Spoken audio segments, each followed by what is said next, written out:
Dictadura argentina 1976-1983.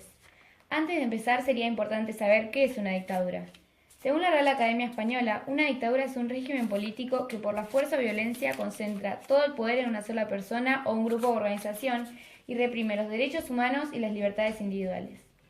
A continuación mostraremos los países de América Latina que han sufrido al menos una dictadura a lo largo de su historia.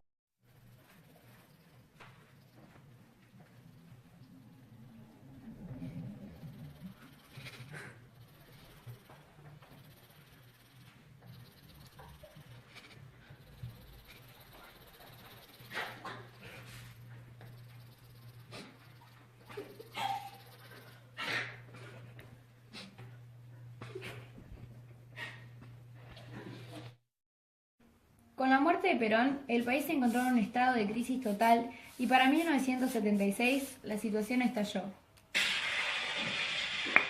Las Fuerzas Armadas derrocaron al gobierno de Isabel Martínez de Perón y comenzó el autollamado Proceso de Reorganización Nacional con Videla como representante, a quien le siguieron las presidencias de Viola, Galtieri y Viñones. En este contexto, un personaje muy relevante fue Martínez de Hoz, quien con el cargo de ministro de Economía, a través de la liberación de precios, la desindustrialización, la suspensión de paritarias, la eliminación de retenciones a exportaciones agropecuarias y la reducción de emisión monetaria, condujo al país a una gran crisis económica. Las primeras medidas tomadas por el nuevo gobierno fueron la disolución de la Corte Suprema de Justicia, del Congreso y de los derechos del trabajador, la prohibición de toda actividad política, la censura sobre los medios de comunicación y la implementación de la pena de muerte para los subversivos. ¿A qué nos referimos con los subversivos? En ese entonces se llamaba subversivo a cualquier persona que proteste en contra de las Fuerzas Armadas. Dentro de este término se encontraban universitarios, docentes, profesionales, empresarios, comerciantes, sacerdotes y obreros, entre otros. ¿Qué pasaba con ellos? Captura, desaparición, campo de detención y tortura. Métodos: golpizas reiteradas, lesiones corporales deliberadas, colgamientos, posiciones forzadas, aplicación de electricidad, amenazas, fusilamientos, agresiones y violencia sexual, presencia de torturas ajenas, privación de necesidades básicas y asfixias.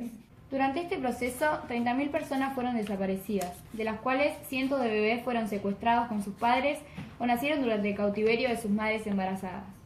La ESMA, Campo de Mayo, Pozo de Banfield, entre otros, fueron centros de detención que funcionaban también como maternales clandestinas.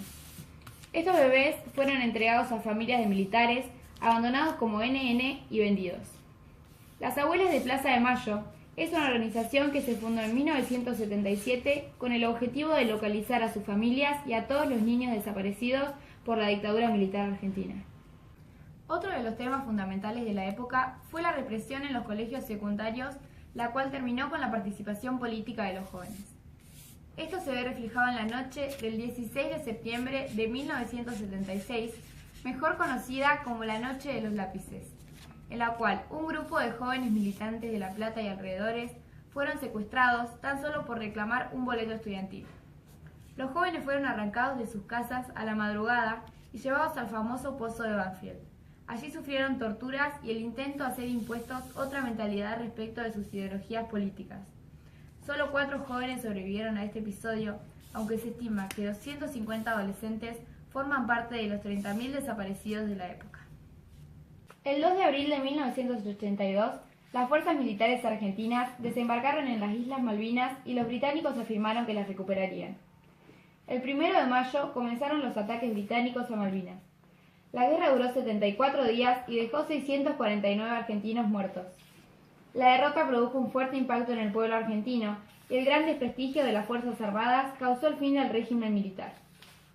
Ante esta situación, los militares llamaron a elecciones y el 30 de octubre de 1983 triunfó el radical Raúl Alfonsín y junto con él se restauró la democracia en Argentina.